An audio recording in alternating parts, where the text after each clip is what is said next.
IPL 2025 আসর সামনে রেখে শেষ হয়েছে 2 দিন ব্যাপী মেঘা নিলাম, যেখানে দল পেয়েছেন 182 জন ক্রিকেটার, যার মধ্যে বিদেশি ক্রিকেটারের সংখ্যা 62। তবে এ তালিকায় নেই কোনো বাংলাদেশি ক্রিকেটারের নাম। দীর্ঘদিন আইপিএলে সার্ভিস দেওয়া মুস্তাফিজুর রহমান ও সাকিব আল হাসানের প্রতি ন্যূনতম আগ্রহ দেখায়নি 10 ফ্র্যাঞ্চাইজির একটিও। শুধু সাকিব মুস্তাফিজই নয়, 577 জন ক্রিকেটারের নাম নিলামে থাকলেও এর বেশিরভাগই দল পাননি, যাদের মধ্যে অনেক তারকা ক্রিকেটার রয়েছে। তেমনি রয়েছে আইপিএল মাতানো বেশ কিছু ক্রিকেটারও। সেই সব ক্রিকেটারদের মধ্যে আলোচিত কয়েকজনের নাম জানা যাক, যারা দল পায়নি এবারের আইপিএলে।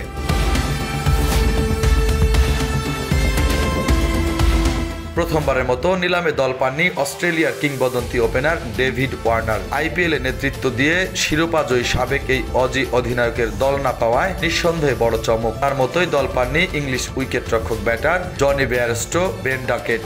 এছাড়া Prithvi Shaw, Shai Hope, Kane Williamson, Finn Allen, Keshav Maharaj, Sikandar Raza, Daryl মিচেলের মতো অনেক তারকাই দল পাননি নিলামে। আবার অখ্যাত অনেক ক্রিকেটার বনে গেছেন কোটিপতি। ভেঙ্কটেশ আইয়ের জন্য 23 কোটি রুপির বেশি খরচ করেছে কলকাতা নাইট রাইডার্স।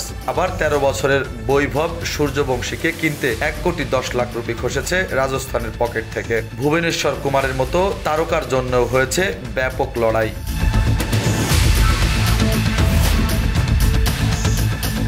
ভারতীয়দের মধ্যে দল পাননি পৃথ্বী শ, শার্দুল ঠাকুর, সারফারাজ খানের মতো ক্রিকেটাররা। সারফারাজ না পেলেও তার ছোট ভাই মুশির খানকে নিয়েছে পাঞ্জাব কিংস। কিংবদন্তি সচিন টেন্ডুলকারের ছেলে অর্জুন টেন্ডুলকার প্রথম দফায় অবিকৃত থাকলেও পরে তাকে ভিত্তিমূল্য 30 লাখ রুপিতে দলে নেয় মুম্বাই ইন্ডিয়ান্স।